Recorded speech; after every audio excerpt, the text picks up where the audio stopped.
Good afternoon, everyone.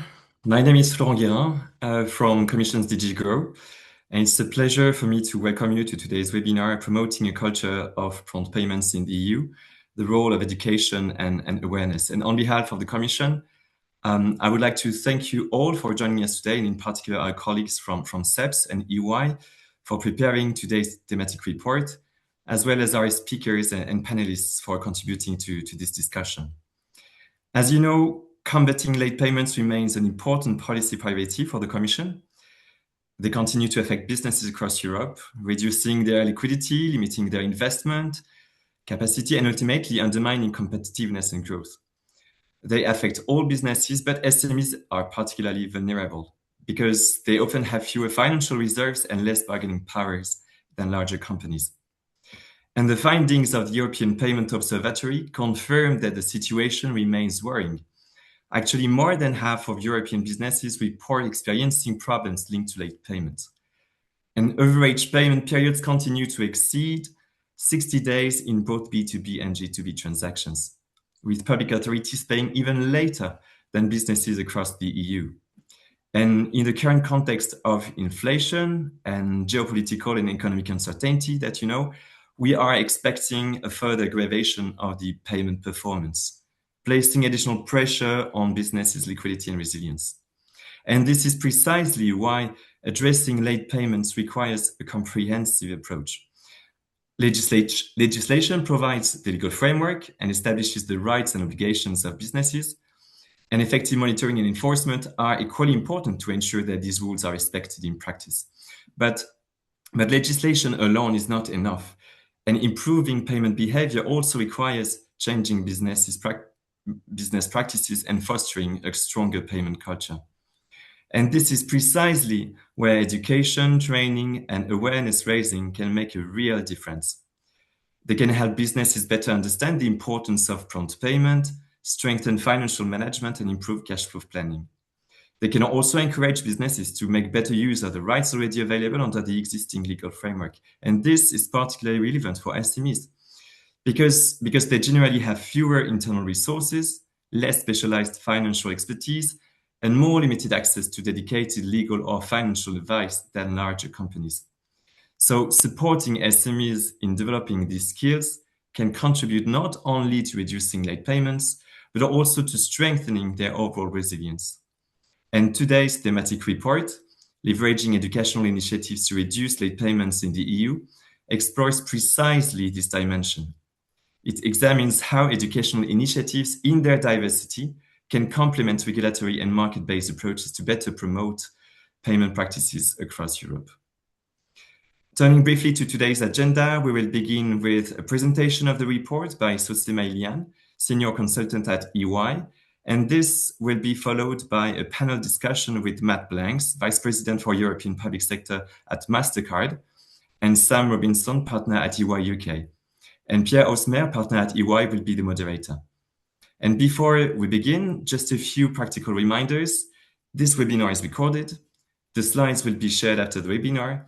And please keep your microphones muted throughout the presentation to ensure good audio quality.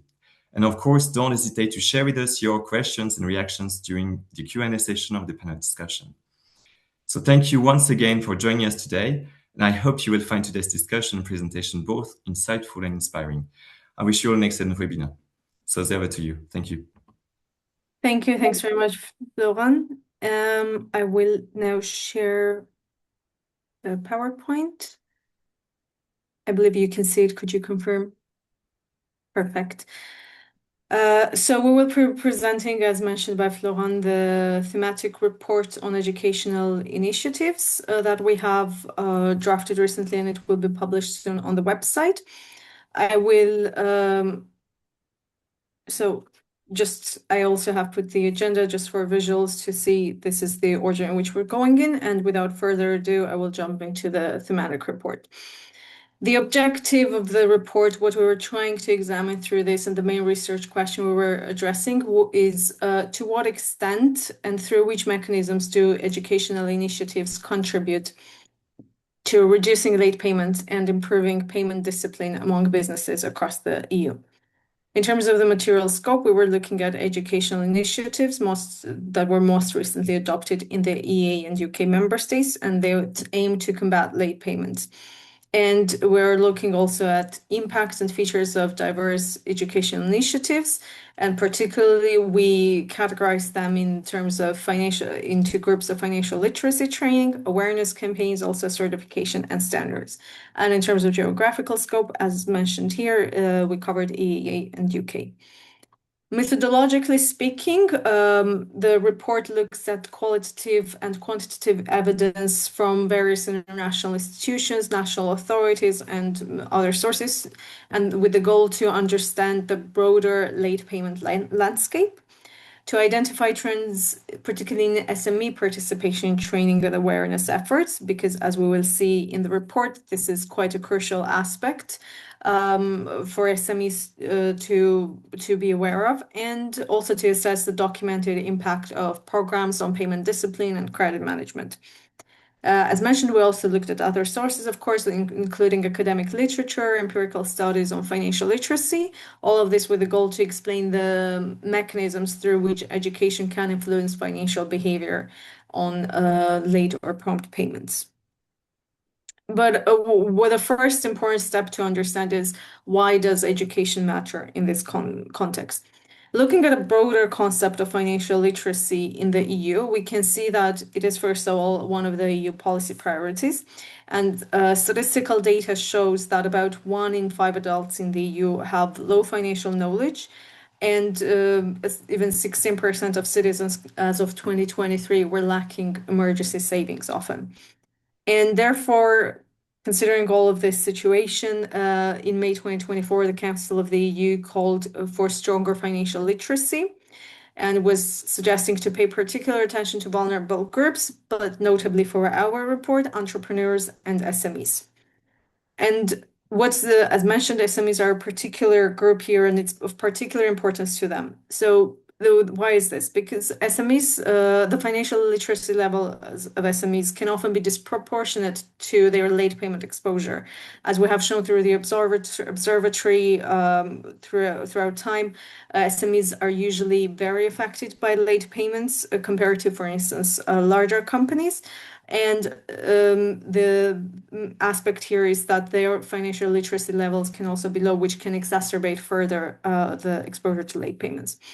And often the data shows that the financial decisions for SMEs are largely reflecting the personal financial capabilities of owners and managers. And this is understandable because SMEs are smaller companies and they may not necessarily have as many resources as a bit of a larger company would have in order to address financial issues. And therefore, considering all this, it's important that financial literacy for SMEs focuses on cash flow, credit management, invoicing, and also liquidity management. The role of education, again, more broadly, training in case of SMEs, for instance, we can see that the training helps anticipate risks and negotiate better terms. And we also, there is evidence showing that better repayment behavior and there is better education leads also to better repayment behavior and lower default risks.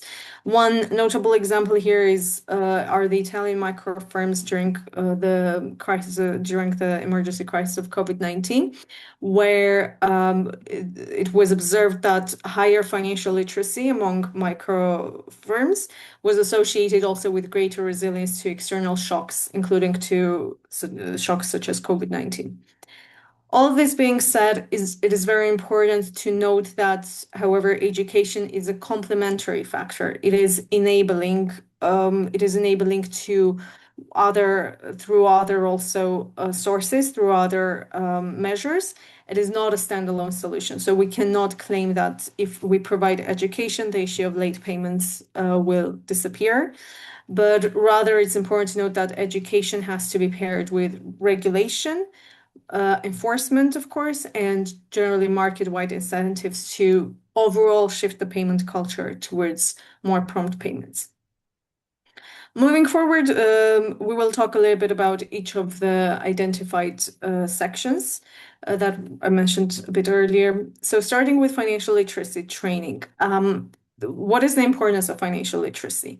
It can equip companies, particularly SME owners and managers, because as mentioned, often it's the owners and managers' financial capabilities that come into play in SMEs. It equips them with practical skills to manage cash flow, credit exposures, and payment obligations. And we see that there is evidence where higher financial literacy also leads to stronger outcomes, to more on-time payments. Therefore, the situation we have is that the better the SMEs are trained, there's also lower loan default rates in their case, and there are also more timely repayments. And again, talking about SMEs, there is a persistent gap because, as mentioned, they might not necessarily employ dedicated credit managers. For instance, in Italy, continuing with the Italian example, 4 in 10 micro entrepreneurs, when they're managing their own the financials of the company, they only meet an adequate level of financial skills, which may not necessarily translate into a company financials. And the key barrier for SMEs can be that they lack time, resources, and awareness also to invest in training. But also what we noticed in our research is that there can be available courses, but they can also be, in fact, costly and time intensive, and therefore create a bit more difficulty for SMEs and companies generally to follow. That being said, we also identified a few examples of successful financial literacy training initiatives. For instance, in the UK, the Help to Grow, which is about management, and it's a 12-week program that combines sessions, mentoring, and peer networking. EU-wide, there is Entrepreneurship for All, which covers modular learning pathways, and it covers financial literacy, digital, and also sustainability skills. So going a little beyond purely financial education. Skills for retail in EU, which is a market-driven training on budgeting, cost management, about data-driven decisions for retail or wholesale SMEs. Thecma provides a European Credit Management Guide, which can be a best practice resource for cross-border issues. And we also identified some cases where national frameworks broaden the scope of these trainings to digital finance, fraud prevention, and practical late payment tools. And there are some examples of this in Spain and the Netherlands. And one case study that we would like to present as part of financial training is in Agicap in France, which came up with digital initiative to reduce late payments among micro businesses and SMEs. This is an industry-led approach by a French fintech company, Agicap, which aims at changing behavior of the companies. And it aims at equipping micro enterprises and SMEs with knowledge and tools that will help them prevent and manage late payments. The target group, as mentioned, are micro enterprises and SMEs, but the ones that do not have dedicated finance functions. And in terms of the content, the course structure is non-technical, therefore more easily digestible. And there are modular materials in the form of short articles, checklists, and they cover customer solvency assessment, internal credit limits, risk mitigation tools, and a few other points. And there are already preliminary results that Agicap was reporting that late payments they have seen an average reduction of around 15%, and the average payment delays were shortened by approximately 20%. Next type of education initiatives, next category is awareness campaigns. The purpose of this is usually to shift payment norms by highlighting the impact of late payment, be that B2B or G2B, on SMEs, including cash flow stress, financing pressure, and insolvency risk, while also encouraging fairer and more responsible payment behavior. You can see on the table here several types that we identified. I will mention a few of them. For instance, in terms of the approach of awareness campaigns, they can try to touch upon different sources, different methods. For instance, transparency and reputational pressure. The purpose of this is to publicize the payment behavior and to encourage compliance in that way. In this slide, in France, Banque de France has the Payment Delays Observatory, which publishes annual data and recommendations. In Spain, there is a state observatory that monitors private sector late payments, and also it plans to get greater transparency through future lists of non-compliant firms. In terms of public messaging campaigns, the goal of which is to promote early dialogue and also responsible payment behavior through dialogue with between companies, among companies. In Netherlands, there's the Bellenis Oplossen, which is encouraging businesses to contact creditors early during COVID-19. So it would already registered its success. And in France, there is a late payment reduction as national business priority. In terms of voluntary commitments, also there are quite a few examples here. The goal of this is usually to encourage organizations to publicly commit to paying promptly. In Ireland, there's a prompt payment code. In the UK, there's the Small Business Commissioner who is promoting the Fair Payment Code, which used to be also a prompt payment code and was changed a little bit recently. In Portugal, there is an initiative which uses name and fame incentives for 2000, and it includes more than 2,500 participants. And finally, again, going back to SMEs, on SME guidance and education, the goal is to equip SMEs specifically with tools that will help them to prevent and manage late payments. And there are a few examples here in France, Netherlands, and UK, and the French example, we already talked about it. So another example in terms of awareness campaigns is from Poland. This is Poland's enforcement-backed awareness campaign against late payments. The purpose of this is that it combines legal enforcement with awareness raising. Of course, it is built on the national implementation of the EU Late Payment Directive, and based on that, it then takes on further and uses transparency and reputational pressure to make sure that payments are made in a timely manner.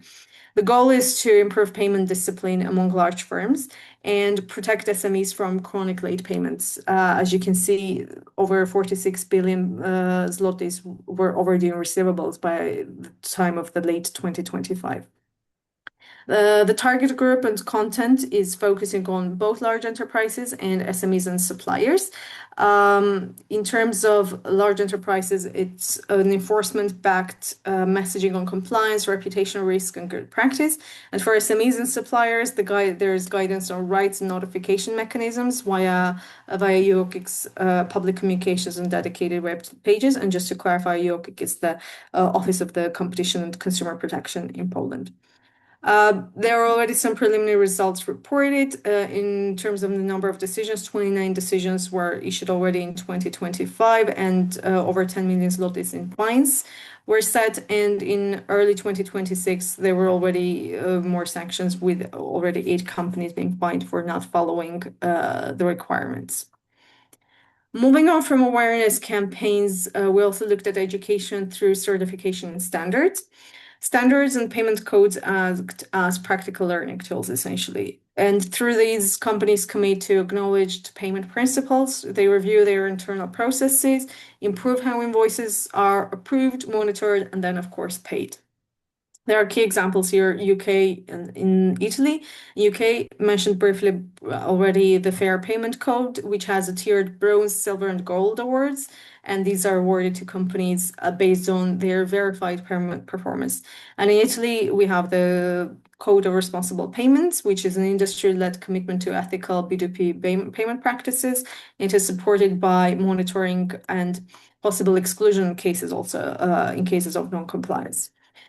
The education through certification standards and other similar initiatives support payment behavior because they set clear expectations already on prompt and responsible payment. And through these, they encourage companies to document their payment workflows. And once you have it documented, you're also more likely to aim to improve them. Notably, they also reward their good performance through public recognition, which means also more companies would be willing to work with this company knowing that they're a prompt payer. And of course, eventually they strengthen accountability through monitoring, renewal, or complaints mechanisms. And one case study here that would be interesting to note is Betaal Menu in the Netherlands, which is education via voluntary payment standards to reduce late payments. The purpose of this is to encourage, it was encouraging large companies to publicly commit to paying SME suppliers within 30 days. It was supporting SMEs with practical guidance on invoicing and credit management. And the target group was large companies who were buying from SMEs, and SMEs were, of course, the main beneficiaries here. In terms of the results reported, there were over 60 large corporate signatories, and it was helping to promote the 30-day payment norm. Notably, it was acting as essentially a source for policy development because later it informed also Dutch legislation that made shorter payment terms for SMEs legally binding. Based on all of this, we can draw some conclusions. First of all, educational initiatives can help to reduce late payments by building knowledge, awareness, and behavioral change across the payment ecosystem. Financial literacy and capacity building, for instance, they can strengthen, particularly in the case of SMEs, their ability and their owners' ability to manage cash flow, issue correct invoices, monitor receivables, and follow up proactively on unpaid invoices. Awareness campaigns are also important because they can increase visibility of the damages that late payments can cause to companies and can help to shift market norms through public messaging, through reputational pressure and transparency. And finally, certifications, standards, and payment codes set clear expectations for responsible payment behavior and encourage firms to improve internal payment processes. For SMEs, it is particularly relevant, as mentioned. What would be particularly beneficial, we see, is that accessible formats could be particularly useful for them. For instance, if the modules are shorter, there are online tools, there's mentoring and practical guidance. However, the key is to remember that there are also limitations to educational initiatives and that they are not a standalone solution to the issue of late payments, but rather educational initiatives should be combined with regulation, enforcement, transparency, and of course, market incentives and general change of behavior in late payments. That's it from our side. That's our report. Thank you very much. And I will pass the floor back I will pass it on to Pierre now for the moderated discussion. Thank you very much, Sose.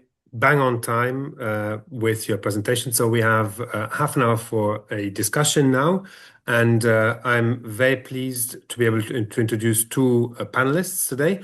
But before I do that, I would ask the audience if you have questions about what Sose has just presented, or if you have questions or comments that you would like to make about anything that is being said now in the discussion, please use the Q&A button on your screens, and you will be able to submit your question. And at the end, we will have a bit of time to deal with those questions. So I would invite you to please ask your questions, provoke, be controversial, and ask for the insight of our panelists.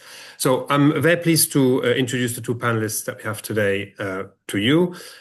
We have, first of all, Matt Blanks. Matt Blanks is Vice President in MasterCard's European team, and he's looking at key flows in the commercial space between governments and corporations. And he is based in London, works with corporates, SMEs, and governments to simplify what should indeed be a very simple process of paying what is owed, to whom, and by when.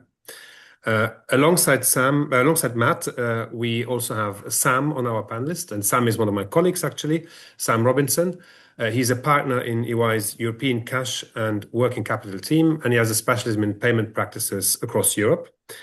Well, he's also based in London, but he works with businesses across sectors, across the continent, and he sees the good, the bad, and the ugly in terms of payment processes and behavior.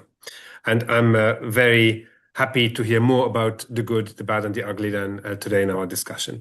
But let me start maybe with Matt in the first instance. We have heard in Sose's presentation about the importance of education for prompt payment, especially for SMEs, with an emphasis on SMEs. As a global leader in the payments industry, MasterCard is operating, of course, right at the center of this space, and that's why you're in the panel. Can you give us an insight into the work that you're doing around promoting a culture of prompt payment, and especially with an emphasis on SMEs? Yeah, of course. Thanks, Pierre, and thanks, Sose, for the presentation. So as we hear, we have a great saying, SMEs are the backbone of the economy. I think the stats are something like 90% of businesses in the world are SMEs and something like 50% of employees. But one of the key themes we always hear is it's the David and Goliath. And our sort of role and ambition is to give David a bit of a head start and to help them, especially around the payment space. And quite a few years ago, we set up a program called Strive. So part of MasterCard, we have this Center of Inclusive Growth, and it does three things really. It's our philanthropic, it's a hard word to say, philanthropic arm, does a lot of research and education. And that's really where Strive comes into it.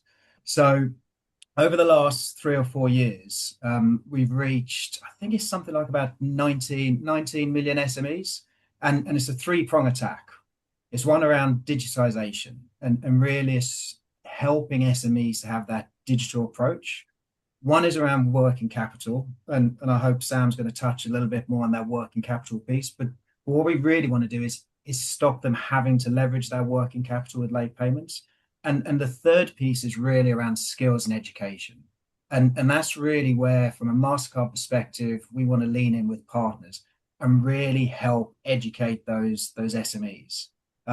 So to kind of bring this to life, let's look at in Czechia. So Czechia, about when the Ukraine conflict happens, there was a huge migration of Ukrainians into Czechia. There was a challenge around Ukrainian SMEs, obviously spun up businesses.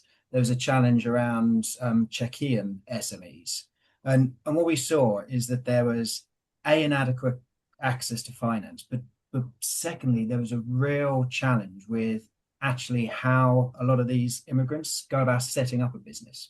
So we're in a position where there was some very capable people to build products, build solutions and sell them, but a real challenge with actually how to go about the business of doing that.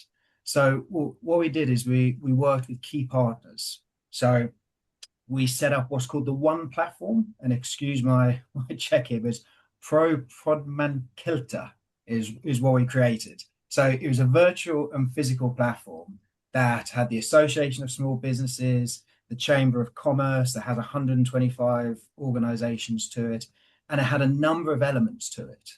There was around education on A, what an invoice is, B, what cash flow is, C, what's the expectation of payment terms, how that works, right through to what digital tools could be used.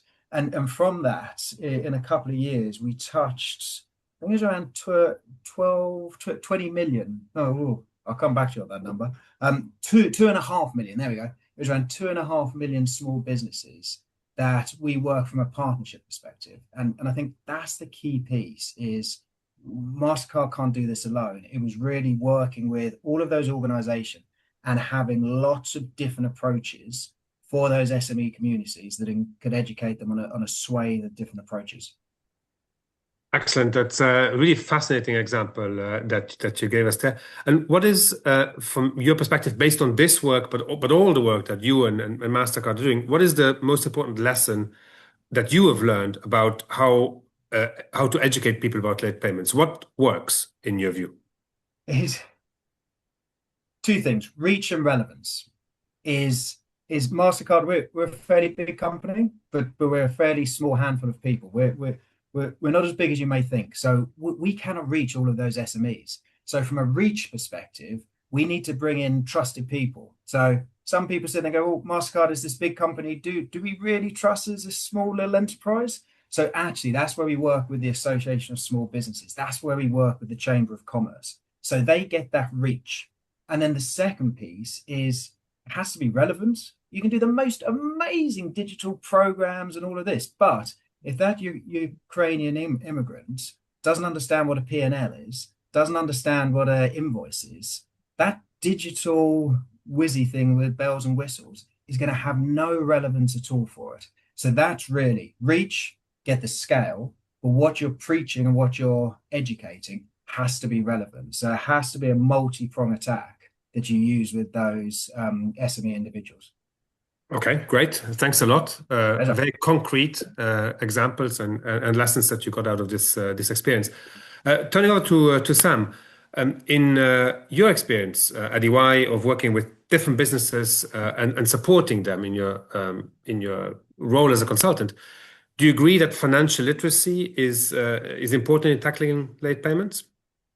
Thanks, Pierre. And the short answer is yes, absolutely. And there's a few reasons for that as you go along. I mean, probably the most important thing that businesses need to realize is cash and working capital is a process and not just the end product. So cash can be tied up in businesses along the whole process, not just at the very end. So you think about this, when businesses are looking at the root causes of late payments, actually there are multiple levers which can lead to that delay. How you set up your contracts, who you choose to do business with, how you're invoicing customers, the terms that you arrange with those businesses, what you do when payments become overdue, how do you remind businesses overdue, what actions you take, financing, etc. All of these end up impacting whether or not you're paid late by your customers. And the second thing I'd say is that late payment is not always deliberate. As a result of these long and in some cases complex processes, while there are a number of companies that are abusing their power in Matt's David and Goliath scenario, I think there's also a number that are withholding payments out of incompetence or less or unawareness that they're doing so. So it's often that can happen through lack of process weakness or lack of clarity between organizations in terms of what constitutes on-time payment. So in that context, Pierre, I think it's really important that businesses understand the cash dynamics, particularly small and micro organizations where swings in your cash can be so material for their businesses. And so understanding those indicators of late payment are really fundamental. And I think, Sosa, your report showed there are lots of resources across the EU which can help provide that sort of financial literacy. And I think the primary challenge for me listening to this is making sure that the SMEs are aware of those resources and can access them and respond to them. Excellent. So it sounds like we found the answer to the problem of late payments. Is it all about education? Is that the answer? Sadly not. I think the short answer is no. And I think you see this as well. Late payment cannot be completely resolved by education, but it certainly helps. And I think you, in the report, end up saying that it's not a standalone solution, but an enabler. And I think that is probably the right way to think about education around late payment in this sense. You really need a number of different coordinated responses to drive down late and excessively long payments, and they are really sort of commercial incentives. I think this is by far, I think there's 5 I've got in my head here. It's commercial incentives, that's by far the most effective way of driving change. If you take the UK, for example, the best example is where the government made a requirement to be a public supplier that you had to meet certain reporting thresholds. And overnight, or very quickly, a large number of construction businesses changed their payment practices so that they wouldn't lose key parts of their revenue by being effectively excluded from that commercial opportunity. The second is regulations, so that you need to have some mechanism to prevent the most unfair and terms and abuses of power. I think member states have taken this into their own hands in terms of the different regulations you've seen across the EU, and it remains difficult to get an EU-wide regulation in place, although I know that's still in the pipeline. The third, I think, is transparency and visibility, so particularly around payment reporting. You've seen examples of consistent improvements in the geographies which have shown improved transparency. So the UK is one. I think you're seeing that as well in other parts of the EU, like Poland, Netherlands, Sweden. And our analysis has been that this has led to underlying improvements and not just companies necessarily getting better at reporting. The fourth pillar, I think, is enforcement. So all of this only really works when you've got teeth behind the regulations. So Sosa's example of Poland is a good example there, where you've got the awareness campaign, but you've got enforcement coming behind it to sort of make sure that people are aligned to the behaviours that we want to promote across the EU. France is another one where they've got a strong enforcement regime. And then fifth, I think the last leg of the stool is that education. So this is probably a constant battle because of the nature of SMEs and the longevity that the natural age of their businesses is going to be lower than most large organizations, and it's very dependent on the owner's individual financial literacy. So you've got to have a consistent battle to get the right level of financial education and resources into those hands in order to have the best impact. Right. Thanks a lot for these insights. Going back to Matt, maybe first of all, do you agree with what Sam just said? And then, we've been talking a lot about SMEs, and the report talks about SMEs, and the SMEs are very much affected by the issue of late payments. But is there also a role in educating larger businesses, or what can we do about larger businesses on this issue? It would be a bit more fun if I totally disagreed with everything Sam said, but no, I do agree.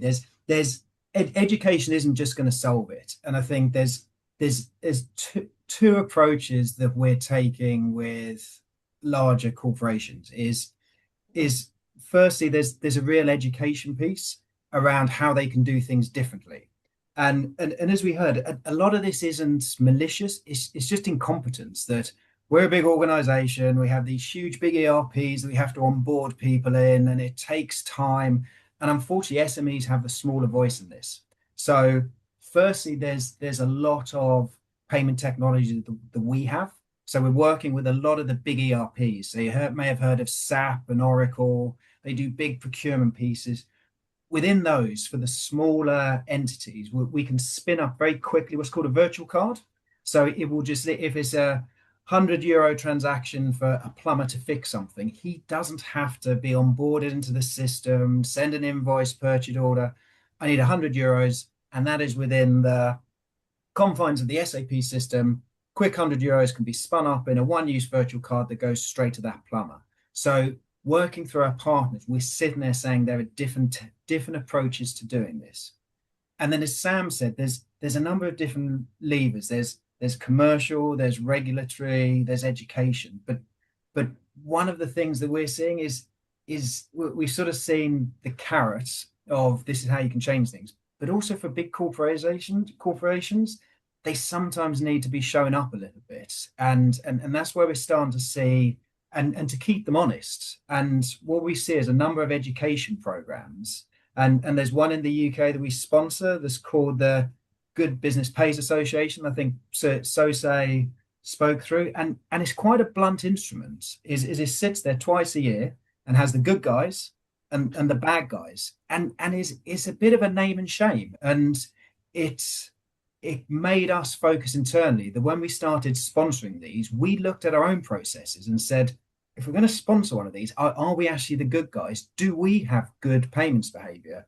And it makes us laser focused that if we're putting our names against these things, we have to be competent. That it's not malicious that MasterCard or some of these big organizations, it's just that internal focus. So that's sometimes where you need a little bit of this stick to sit there and say, are you businesses doing the right thing? This is the impact. And then naturally we have thousands and thousands of issuing banks out there that we work with in educating those banks to help those bigger corporations on what the actual impact is, because the statistics of SMEs that are folding each week because of cash flow issues is brutal. And a lot of it's due to incompetence and not maliciousness of big businesses. So that's really the 5 things Sam says, totally agree. But sometimes we need to poke the naughty stick and sort of show people up to change their behaviors. And that's something that as an industry, we try and be a little bit impartial, that it's not MasterCard and someone else saying it's naughty. It's the payments industry saying people need to be better. And there's solutions that we have out there. And there's also education we're trying to help people with. Perfect. Thanks a lot. And Pierre, maybe could I just build on what Matt was saying there about larger corporations? I completely agree.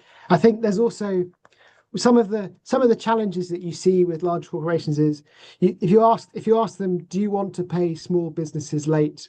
Of course they're going to say no, we don't want to put businesses out. We don't want to put these companies out of business or cause them financial harm, but we simply can't afford to pay them any faster than our standard terms. And actually part of the education here is that when you're talking about small businesses, they have, from a large business perspective, it's quite a immaterial impact on their cash flow.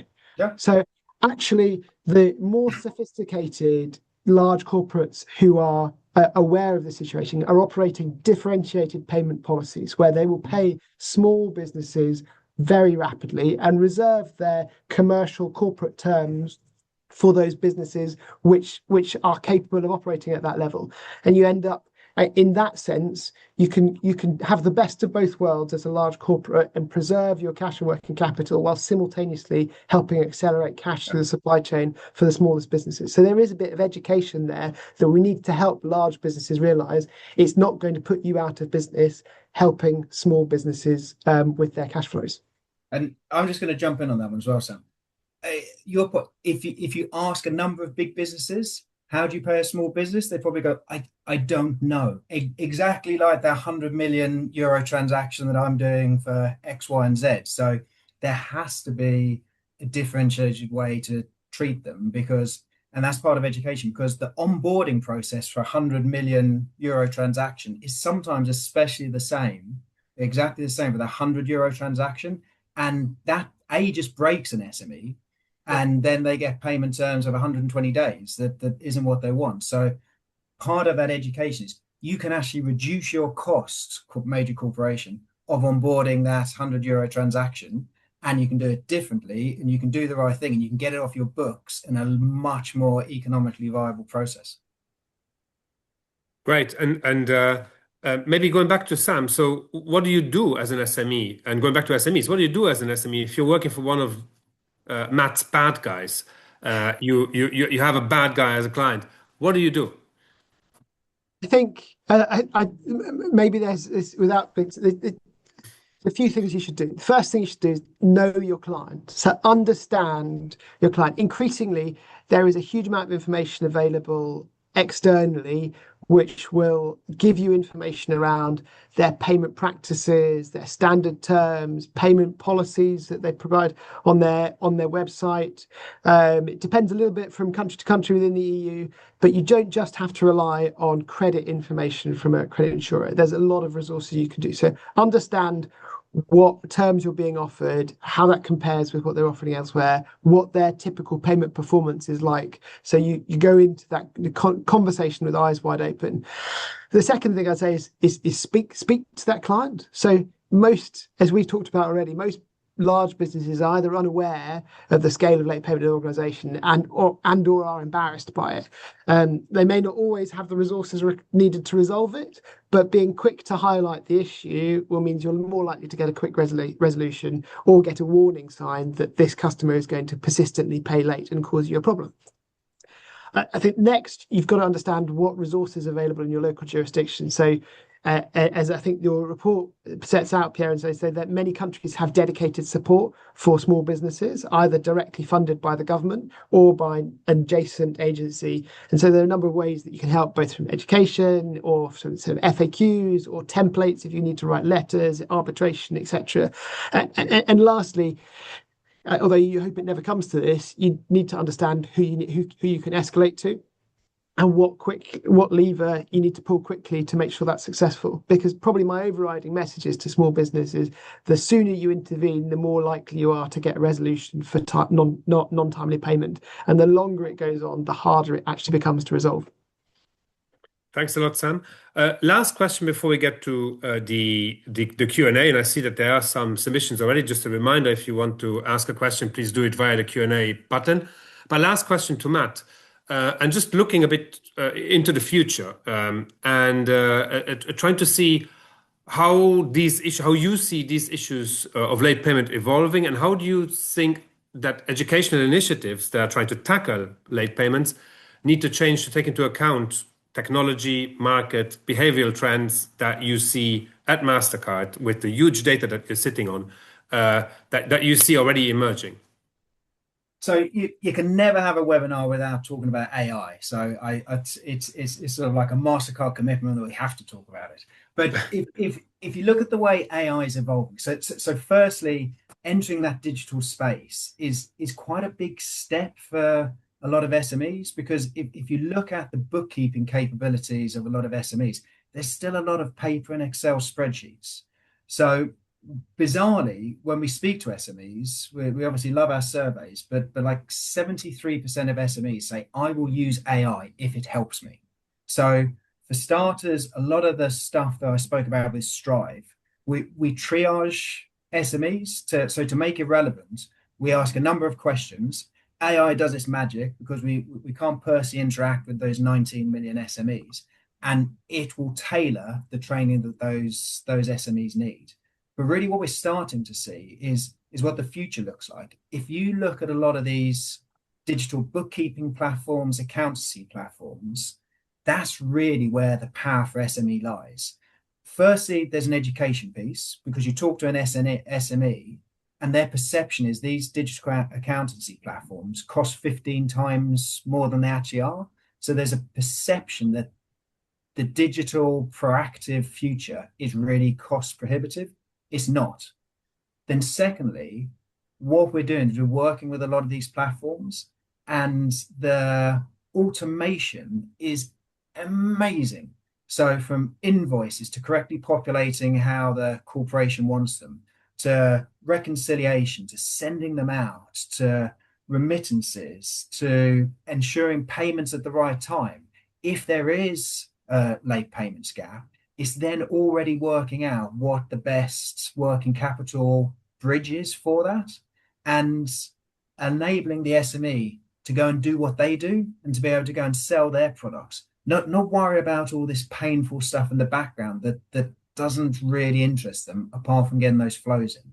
So the future looks a lot more automated and taking that pressure off those SMEs. But the key piece is building confidence and educating those SMEs that the digital platforms aren't these big scary things. And that's where the public-private partnerships we work in with all of these organizations really helps bring a consistent public-private viewpoints about how to tackle this. Excellent. Yeah, can I just Sam, please come in. Matt said, because I completely agree. I'm actually really excited in this space about what the future is going to bring. To build on Matt said, actually AI, I think if we talked here about part of the challenge being awareness of the resources that are available to SMEs, I think actually AI, large language models, are going to put far more of that at the fingertips of SMEs than have ever been in the past. Similarly, I think your gap there on technology, Matt, same. I think increasingly small businesses will be able to find that a lot faster than they would have been able to in the past. And secondly, if I look into the future, I think we're in a regulatory trend. I know across the EU-wide regulation has hit a hurdle into getting that through the council, but the direction of travel is clear. There is increasing political will and increasing government action on late payments, and I think that will continue until we get to results. So you're seeing a combination of actually awareness is going to be easier. There is more enforcement and regulation that will come down the track in the short to medium term, and so I think actually I'm quite optimistic about how we can get after resolving late payments, or at least significantly reducing it. Thanks a lot, both of you. So we got to the end of our discussion, but we have the questions from the audience. And actually, there's a couple of very interesting questions that have been asked in the Q&A. And I'll just take the first one and put it maybe to Matt. And that question is, what role do products and services that help companies manage payment risks play in financial literacy education? I think you hinted at this already a little bit, but... it was very much my previous questions. I think there's a huge swathe of platforms out there that can do the work for those SMEs. I think the interesting thing is the overlay of data that goes onto that. So what we saw from the research SOSE talked about is companies are starting to, in essence, be given a gold, silver, bronze status. So you look at the future and how this data is shared, and that's a very separate piece that kind of sits on the side and says, you're a good guy or girl and you're not a good guy or girl. I can see a future where this starts to feed into those platforms, and you actually start choosing who you do business with, that you can see where they sit from a payments perspective, how they've paid other suppliers. And almost like Matt's Uber rating. So the driver can choose whether he wants to transact with Matt and pick him up, or he can make an informed choice. If Matt gets a 1.5-star rating, I may think twice. If Matt has a 4.9 rating, so everyone wants to pick up Matt. But I think that's where there's huge data privacy issues, etc., etc. So this is Matt speaking and not MasterCard. But you start looking at these platforms, you start looking at payments behavior from the industry, and you start looking at how you suddenly move that power to David, and he can make informed choices about who he works with. And we're seeing that in a lot more of the service industry, that there's informed choice. As at the moment, someone asks for service from you and you're quite blind to that. So platforms, digitization, AI, and then informed data choices overlaid on that. So you get an insight into who you're working with. Sam, if you want to come in on this one too, you may. Otherwise, No, I've interrupted you enough, Pierre. Don't worry. Okay. Well, another question that we've been asking is the obstacles to take up of education initiatives among SMEs. And we talked a lot about the supply of these initiatives out there, and there seem to be quite a lot of examples across Europe. We talked about the importance of it. We talked about the impact of education initiatives. But what about take-up? Why isn't there a huge, given all of what I've just said, why isn't there a huge take-up of these education initiatives? And what is it that, in your view, is the biggest obstacle for smaller companies in taking this up? Shall I take that one? Go ahead, yeah. I think, like, for me, it comes back to awareness. In the first instance, I think we're aware of it because we operate in this space. But the vast majority of those 90% of companies across the EU will, I think, they're on their list of priorities, being aware of the financial education that is freely available to them, or support, is probably not up on their top of the agenda list, but maybe it should be, or maybe it should be higher up, at least the awareness of understanding what's around there. I think and I think that will change. I think we can make that more accessible, both through the use of technology and through the work that we're doing in terms of partnerships, to particularly where small and medium-sized businesses come into trouble, that information is freely available. I think the other obstacle around sort of take up of that is going to be personality driven. I mean, I think if you're founder-led business, you have done the secret sauce of building your business to where it is. So I think they need to know there's an element of there not knowing what you don't know, and so those, in terms of promoting that awareness, it needs to be done in the right way, that you're going to promote take up from those types of owners. Thanks. I've got another question here.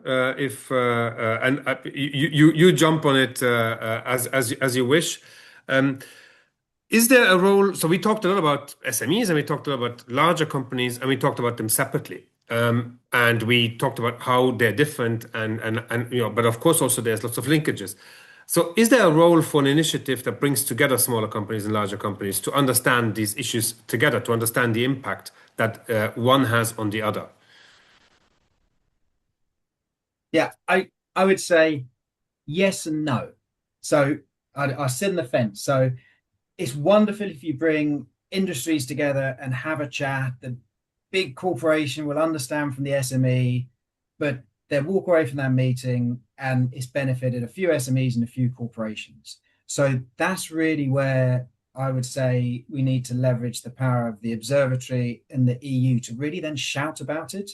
So we can shine a lens on what's happening, but unless we talk about it and really talk about it, then it's just going to be 2 or 3 big organizations in a room with 10 SMEs, and everyone goes, oh, we need to do better. And it's a drop in the ocean. That's where we need to really use a megaphone and amplify it with the research that we heard from SOSE, with the regulations that are being put in place, and use that with the carrot and the stick. So we're shining the carrot about how it benefits people, but then also use the stick and talk about the regulation and why certain countries are doing things, and what the penalties are for not doing the right behavior, because this is brutal to SMEs. And talk and awareness is good, but it needs to be pretty much all of those 5 things as Sam spoke about, but with a big megaphone shouting about it. Great. And actually, this is a perfect transition to the last point that I wanted to make and question I wanted to put to the two of you. So we are here as part of the Late Payment Observatory, the EU Late Payment Observatory, and we are talking about these education initiatives. But what is it that and you just hinted at it, Matt, so I'll give Sam a chance as well. But what is it that the Payment Observatory can do to really make an impact, to multiply the messages that we just heard? I think one of the superpowers of the observatory is bringing together all of the repository of all of both the different regulation and some of the payment data from across the EU into one place. And I know that because I've worked with companies who use it as a means of going, okay, what are the specific regulations in this country that I need to be aware of when operating? Actually, what are the standard terms I should be working to in this company? I'm being asked for 60 days. Is that normal? Actually, it's 30 days normal. That ability to act as sort of a one source of the truth, most up to date, is extremely valuable for small and large businesses in terms of promoting the right sort of payment culture. Perfect. I'm looking at the time, and I see that we are actually getting to the end of our webinar, and also to the end of the questions that I had and that we have received. So unless there's any last minute questions, but I don't think so, I would maybe end the webinar here and maybe give Florent a chance to jump in and say goodbye. Thank you very much, Pierre. I wanted again to thank you all for your participation and this very insightful discussion. I think it showed how education and awareness raising approaches are very important in combination with regulatory and stronger enforcement. And I think that there have been very, very strong messages through this discussion. And thank you all very much for your questions and for your participation. Thank you very much, everybody. And you will see this posted on the website, and hopefully we can disseminate more widely. And thanks everybody for participating. Thanks, Sam, Matt, and Sose for your interventions. Bye. Bye-bye. Thanks. Bye. Bye.